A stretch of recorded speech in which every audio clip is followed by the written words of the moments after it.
Alright everyone, so today we're doing something towards the PC side of things. So what we got here, this is my current desktop. It is a Intel 7700K with a Asus 270E board, a GTX 1080, liquid cooling that I did myself, a 850 watt power supply, and a 27-inch not QHD, but ultra high def monitor. And it has Razer peripherals and all that other stuff. But what we are going to do actually is we are going to switch out the motherboard and the CPU, as well as get into a little bit later changing the water cooling to hard pipe. I'm having some issues with this tubing, but I don't have all the parts yet. So the first thing we are going to do today is we are going to remove this board and the CPU and put in a Ryzen Threadripper 1950X and a Asus X399E board. So that's going to be the first step. And the reason why I'm doing this is because my first computer, which is off to the right over here, actually had a problem with the CPU. Now, I built this computer with a friend of mine. Actually, he built it, I helped because I wasn't into building systems at that time, about 5 years ago. And it's using an Intel 4790K i5, and it also has a MSI, I think, Z170 board.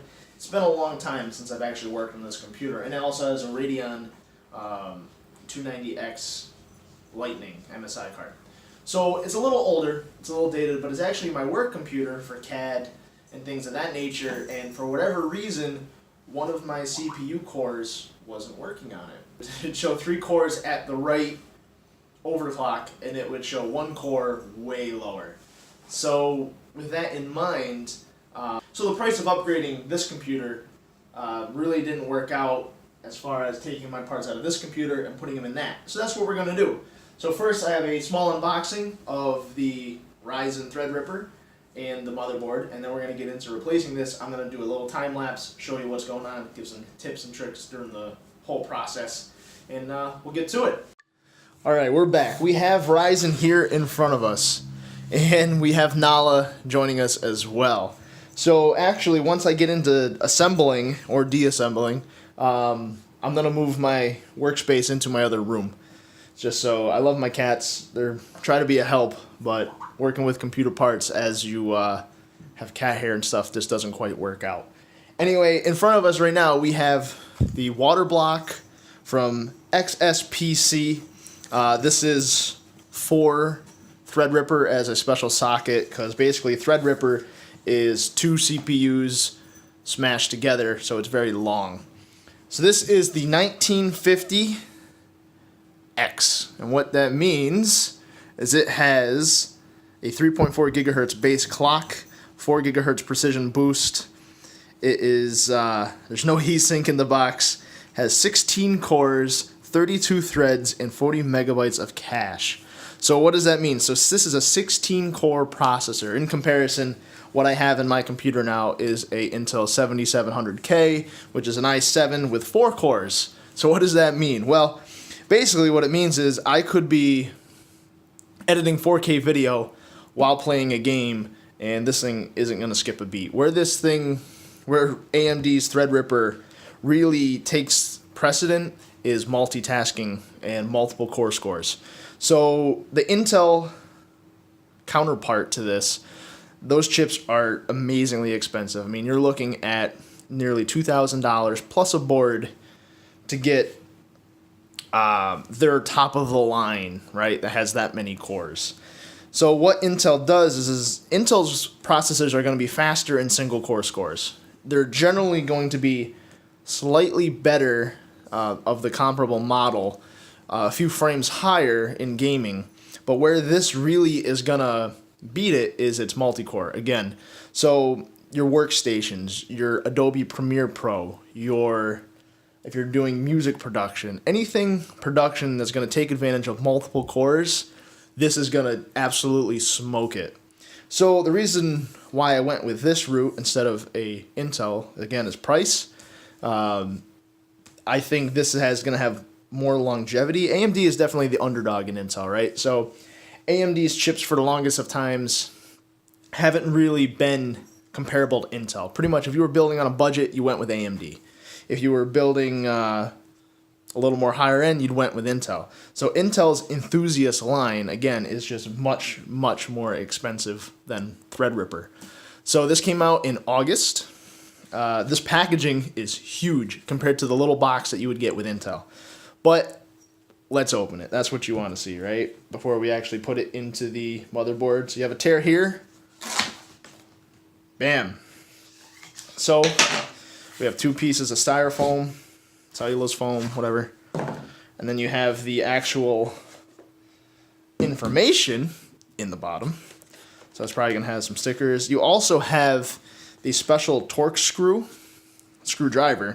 for opening and closing the socket on your board. So this is special just for the T4 or ST4 socket. So we got to keep this handy for when we are using it. In the packaging, we have some stickers. If you're going to put on case stickers, I'll probably put it on my desk because I don't put case stickers on my actual PC. You have some information. And then the bottom, if you're using more of a standard water cooling setup, I forget the actual model, this is the faceplate. So this is what holds it to the board. The board that I have right now, you have to have a backer plate, and then the mount screws into that. This actually allows you, it screws right onto the socket, all right, because the socket is huge on these boards. But this is an adapter. Unfortunately, my water cooling block is not round. You're going to see that in a second when I open that. So we'll leave that back in the package. We'll leave the screwdriver out, and we'll put the information back in there. Move it to the side. So here's the inside. On the back, it says, unlock the power. So let's do that. There we go. So you got a neat little graphic in there. That's what gives it its appearance. But this is actually, that right there is Threadripper. This is probably more than 2 times larger than an Intel processor. All right. So got a little metal bracket. And then I guess we got a pinch. We got both cats. Oh, man. We got a pinch. So the packaging is crazy. So as you can see, there's this tray, okay? So this tray actually stays in when you build it because it only goes one way, and you actually slide it into the socket. When you look at the back, there's actually 2 spots where it makes contact and a shitload of pins. But I'm going to actually slide this back into the protective carrier here because I don't need it just yet. When I get the board, then we'll go from there. In here, there's actually 4 dies if you actually took the lid off, which Linus Tech Tips has delidded Ryzen to put his commemorative plaque on it. So there's 2 dummy dies and 2 real dies. And basically what is going on there is it's 2 normal Ryzen CPUs put together with what AMD is calling Infinity Fabric.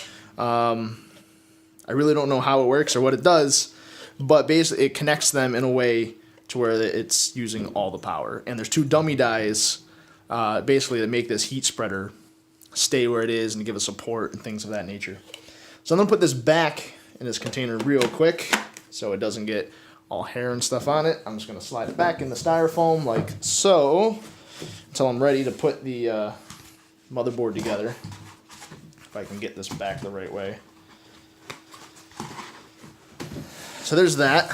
And now we're going to take a peek at this here water block. So like I said, I'm going to be switching my rig to hard pipe in the near future. Everything will be here today for hard pipe besides my actual fittings. So I'm not going with the bending route to try to bend the pipe. I was actually going to do a copper, but it just seemed to be too hard. Then I'd have to make sure that all my metals were compatible, and I just really didn't want to take a risk and have contamination with metals and have to really kind of dick around with this more than I have to. So I went with some compression fittings, hard pipe, and a new water block. Because again, my water block would absolutely not fit. And this is one of the very few water blocks that actually cover the whole die of Ryzen. Another sticker. And here we go. So just look how big this is. I wish I had my other water block off to show you the sheer difference. But basically has 2 1/4-inch holes on the top. And it has a giant copper heat sink on the back. So the acrylic in the front is going to get all your liquid cooling in there. That's going to look sharp. So I'm not even going to unwrap this at the moment. And then you have all your connections. It's going to go to your radiator. It's going to go to your pump from there. But this covers pretty much the whole die of Ryzen, where a lot of other water blocks right now only cover the middle, which is fine. That's actually where the dies are in your CPU, so that works. And then we have instructions, mounting hardware. This is LED, so it does light up. And we got some cables to make that work. Gotta see where that all plugs into. I'm probably gotta run another wire to my power supply for it. And then we have some thermal compound, which I do have my own. I do use Icy Diamond, just said to be the bomb. But we have all this information in here. So basically we're gonna mount all of this to the motherboard before we put it in the computer, before we put it in the case, so that it just works out easier, so I don't have to mess with it with my case setup. Anyway, so that's going to be it for the unboxing. I'm going to be right back shortly with actually tearing down and reassembling, putting this stuff on the board and going from there. See you then.